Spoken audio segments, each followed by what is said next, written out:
మీరు ఆ తర్వాత ఎక్కడికి వచ్చారు? నేను కృష్ణపట్టికి పోయినా. కృష్ణపట్టి నుంచి అక్కడ 2 ఇయర్స్ ఉన్నాం. అక్కడి నుంచి వెళ్ళి నేను రామకృష్ణ బట్టి ఒక 6 నెలలు వాళ్ళ ప్లాటూన్లోనే తిరిగిన. ఎక్కడ? నల్లమల్లలో. ఇప్పుడు వాళ్ళు నన్ను ఏఓబి ఇక్కడి నుంచి ఇక్కడ నిర్బంధం ఎక్కువైతుంది, ఇక్కడి నుంచి వెళ్ళి కొంత క్యాడర్ని ఏఓబి పంపితే అంటే మీరు నల్లమల్లో రామకృష్ణ గారితో పాటు ఉన్నారు? ఉన్నాను. ఒక 6 నెలలు ఉన్నాం. ఎక్కడ? దోర్నాల ఆ ప్రాంతం ఉందా? అది ఏరియా అనేది మనకు తెలియదు కానీ ఏరియా ఉన్నాయి కదా ఆ ఏరియానే మనకు. అక్కడనే మా దళాలన్నీ కలిసి ఆ ఏరియాలో ఆయనకు ఫోర్స్ ఉంటుంది కదా, దాన్ని బట్టి ఒక 3-4 నెలలు ఆయన బట్టి ఉన్నాం. దాంట్లో సాధారణంగా సెంట్రల్ కమిటీ మెంబరు ఒక దగ్గర ఉన్నారంటే ఎంత డిస్టెన్స్లో మిగతా వాళ్ళు ఉంటారు? ఎన్నంచెల భద్రత ఉంటుంది అంటేనా? ఎన్నంచెల భద్రత అనేది మేము ఉన్నప్పుడు అట్ట ఏం లేదు. ఈ ఏరియాలో స్పెషల్ వాళ్ళు ఉందంటే లోకల్ గెరిల్లా వాళ్ళ ఏరియా స్క్వాడ్స్ ఉంటాయి కదా, వాళ్ళ పని వాళ్ళు చేసుకుంటుంటారు. వాళ్ళ పని వాళ్ళు ఊర్లలో పోవడం, జనాలను కలవడం, వాళ్ళ పని వాళ్ళు చేసుకుంటుంటారు. వాళ్ళకు వీళ్ళకు సంబంధం ఏమి ఉండదు. కాకపోతే ఈ పలాన్ కాడ ఏ ఇల్లు ఉన్నారు అనేది ఆ కమాండర్కి ఒకవేళ తెలిసి ఉంటుంది, కానీ బయట వాళ్ళకి ఏం తెలియదు.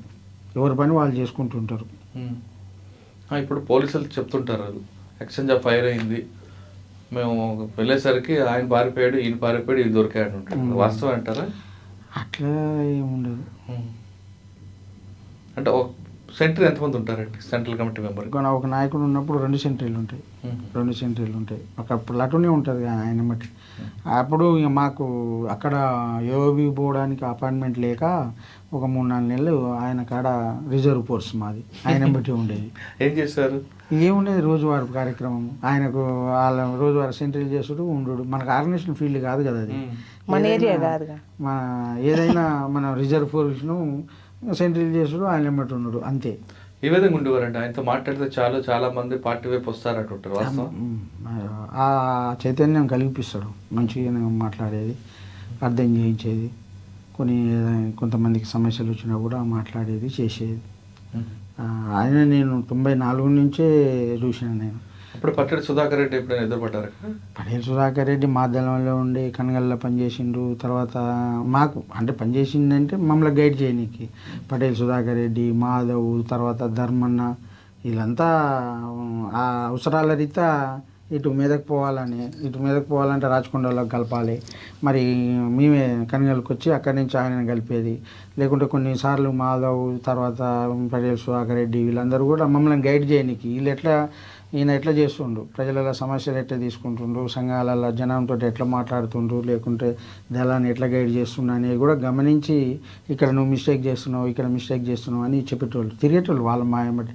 అట్లా 2-3 సార్లు ఎన్కౌంటర్ కూడా తప్పింది, జస్ట్ మిస్ అయింది అన్నట్టు.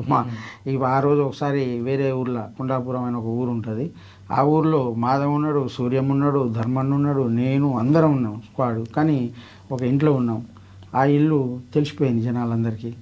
తర్వాత పోలీసు వాళ్ళకి కూడా తెలిసింది. వాళ్ళు సాయంత్రం పూట దాడి చేద్దామని వచ్చారు, మేము వెళ్ళిపోయినాం. అప్పుడు దాడి చేస్తే చాలా నష్టం జరిగింది. మీకు వస్తారని తెలుసా? మీకు కూడా వస్తారని తెలియదు. బాగా ఊర్లో ఎక్స్పోజ్ అయింది కదా, తొందరగా వెళ్ళిపోదాం అనే దాంతో వెళ్ళిపోయినాం.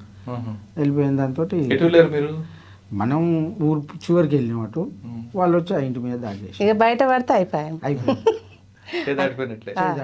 అట్లాంటివి చాలా సంఘటనలు జరిగినాయి.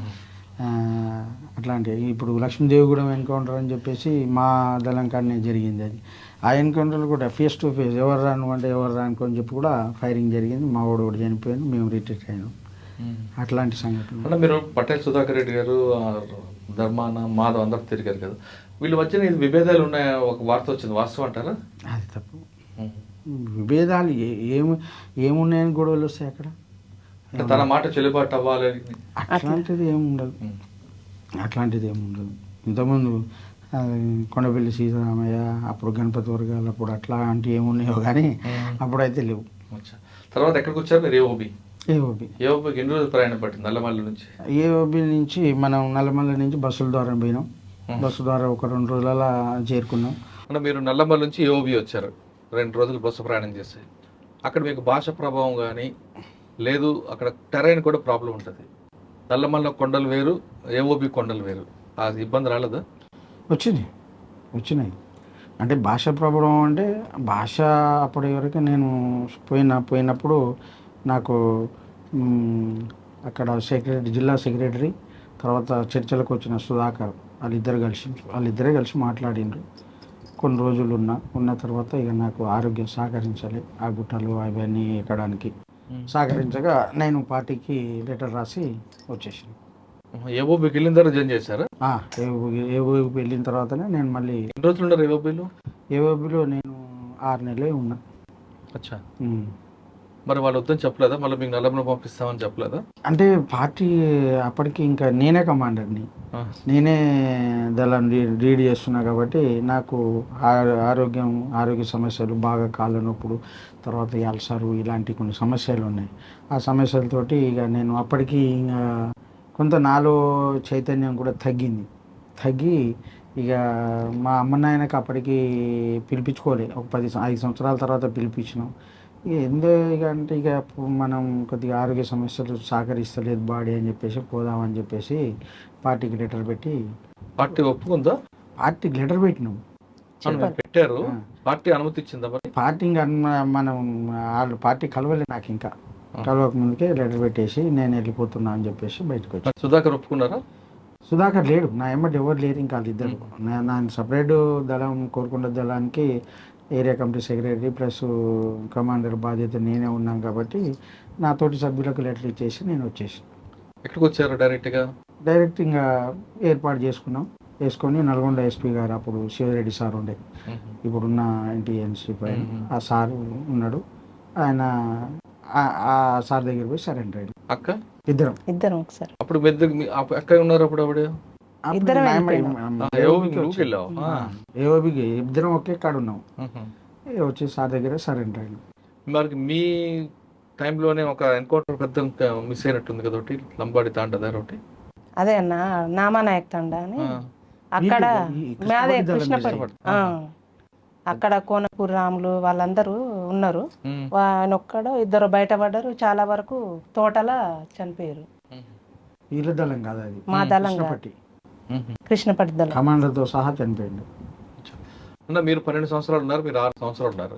12 సంవత్సరాల్లో పార్టీ ఉన్నప్పుడు ఆ స్పీడు అనేది 12 సంవత్సరాల తర్వాత అంటే క్రమేపీ పెరిగిందా తగ్గిందా అనుకుంటారు? 12 సంవత్సరాలు మీరు వెళ్ళే టైంకి ఒక లైన్ ఉంది కదా, ఆ లైన్ అలాగ మారుతూ వచ్చిందా లేదా అదే లైన్ మీద నిల్చోబట్టి పార్టీ ప్రజలకు దూరం అనుకోవాలి? నేను ఉన్న టైంలో పార్టీ అభివృద్ధి అయింది నేనున్నంత వరకు. దాని తర్వాత 2002లో నేను బయటకు వచ్చిన కదా, దాని తర్వాత ఇక ఏం జరిగింది అనేది ఇంకా మీ అందరికీ తెలిసిన విషయం. అంటే ఎందుకన్నా ప్రజలకి పార్టీకి గ్యాప్ వచ్చింది? అంటే ఒకే సమస్య మీద పోరాటం చేయడం అనుకోవాలా, లేదు ప్రజలకు అనుగుణంగా ఇప్పుడు ఏ సమస్యలు ఉన్నాయి ఆ సమస్యలని గుర్తించడంలో పార్టీ విఫలం చెందనుకోవాలి? అది అప్పుడు ఉన్న పరిస్థితులని పార్టీ ఏ విధంగా అంచనా వేసిందో మనం చెప్పలేం కదన్న. అప్పుడు మేము ఉన్నంత వరకు అయితే పార్టీ చాలా ముందుకు రిక్రూటింగ్ ఉండేది, తర్వాత పోరాటాలు జరిగేది, ప్రజల సహకారం అలా ఉండేది, అన్నీ మంచిగానే జరిగింది. ఇక నేను వచ్చిన తర్వాత మరి అది ఏం జరిగింది, పార్టీ ఎక్కడ మిస్టేక్ చేసింది అనేది నాకు తెలియదు. మీరు చెప్పండి అమ్మా. మీరు పార్టీలో ఉన్నప్పుడు చాలా మంది వచ్చేవారు, అంటే భర్త వేధింపులు తట్టుకోలేక లేదా కుల సమస్యతో వచ్చేవారు. మీరు ఆ దళం అంతా కూర్చోబెట్టి ఆ సమస్య పరిష్కారం చేసేవారు గ్రామ సభలను పెట్టి. ఇప్పుడు కుల సంఘాలు ఎక్కువైపోవడం వల్ల పార్టీకి ప్రజలకి దూరం పెరిగింది అనుకోవాలా, లేదు ఎందుకు ఎక్కువగా పార్టీ వైపు రావడానికి ప్రజలు సహకరించట్లేదు? పార్టీ వైపు రావడానికి ఎందుకు, అందరికీ మనసులో వాళ్ళు దాచుకోకుంటే మేము అక్కడ దాకా వెళ్ళాం కదా అన్న. వాళ్ళు ఎంతసేపు ఉన్నా మమ్మల్ని, వాళ్ళ పిల్లల కంటే ఎక్కువ మమ్మల్ని ఇంట్లో దాచుకోవడమైనా, ఒక బావి కాడ దాచుకోవడమైనా, వాళ్ళు జనాలు సహకారం లేకుండా మేము ఉండకపోయేది. ఇట్లా కొంతమంది మా దాంట్లో సరెండర్ అయ్యి వాళ్ళ పేర్లు చెప్పడం వల్ల వీళ్ళు ఏమైందంటే అమ్మ వీళ్ళకు సాయం చేస్తే మనం చచ్చే కాలం వచ్చిందిరా అన్నట్టు కొంచెం జనాలు భయపడ్డారు అన్న. వీళ్ళు మా వాళ్ళు చేసింది ఇట్లా పేరు మీద హత్యలు చేయడం అనేది ఎంతవరకు సమర్థించుకోవచ్చు? అప్పుడు మేము ఇక ఒకవేళ మాకు తెలిస్తే మాత్రము అప్పుడు వాళ్ళని దొరికితేనేమో మాట్లాడేది. ఇన్ఫార్మర్ అనే పేరుతోటి ఒకేసారి యాక్షన్ తీసుకోకపోయేది, చిన్నగా ఎంతో చాలా మందిని కంట్రోల్ చేసినటువంటి సందర్భాలు కూడా ఉన్నాయి.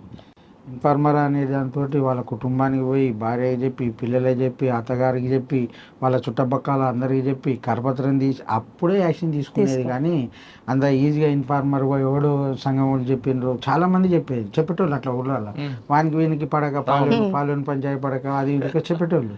కానీ అది వాస్తవ పరిస్థితులు కూడా దాన్ని విచారించిన తర్వాతనే ఎందుకు చెప్తుండు అనేది 1-2 సార్లు 4 సార్లు గ్రామాలలో తెలుసుకున్న తర్వాతనే ఆ యాక్షన్ చేసేది. కానీ అన్న మీరు 1-2 సార్లు హెచ్చరించి అప్పుడు కూడా మార్పు రాకపోతే అప్పుడు క్రమశిక్షణ చర్యగా తీసుకున్నారు. ఓకే, ఆ నిర్ణయం అనేది మీ కమిటీతో ఆగుతుందా లేదా స్టేట్ కమిటీ నుంచి వస్తే నిర్ణయం అమలు అవుతుందా? లేదన్న, అంటే మనం కొన్ని మన ఏరియా కమిటీ ఉంటుంది కదా, స్క్వాడ్ ఏరియా కమిటీ కొన్ని తీర్మానాలు చేస్తుంది. ఆ ఏరియాలో ఇగో గీది సమస్యలు ఉన్నాయి, ఈ సమస్యలు ఉన్నాయి, వీళ్ళని చేయాలనుకున్నప్పుడు ఆ తీర్మానాలు చేసిందని అక్కడనే జిల్లా కమిటీ మెంబర్ ఉంటాడు. మన స్క్వాడ్ మీటింగ్ చేసేటప్పుడు ఆ జిల్లా కమిటీ మెంబర్ ఏం చేస్తాడు, జిల్లా కమిటీలో చర్చిస్తాడు, ఈ ఇన్ఫార్మర్ని చంపాలన్నా వద్దా అని చెప్పి చర్చించి మళ్ళీ కిందికి తీసుకొస్తాడు తీర్మానాన్ని. తీసుకొచ్చి యాక్షన్ చేసుకోవచ్చు అని అప్పుడు మనం డిసైడ్ చేస్తాడు. అంతేగాని మనం ఒక జిల్లా కమిటీ తెలియకుండా మనం తీర్మానం చేసి యాక్షన్ చేసే అంత పరిస్థితి ఉండదు.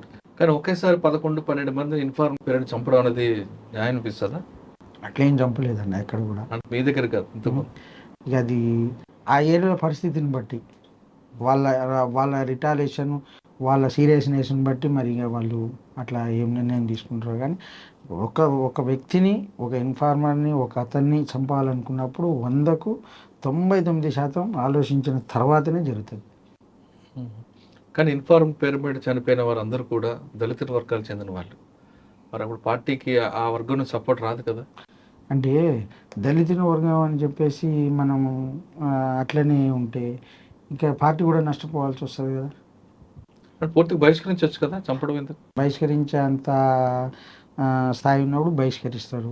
చుట్టాలకు చెప్పి, లేకుంటే భార్యకి చెప్పి, పిల్లలకి చెప్పి తగ్గించు మానుకోమని చెప్పి అంత స్థాయి ఉంటే ఆ విధంగా ప్రయత్నం చేస్తారు. అంటే అన్ని స్థాయిలు దాటిపోయిన తర్వాతనే అప్పుడు యాక్షన్ చేయాల్సి వస్తుంది.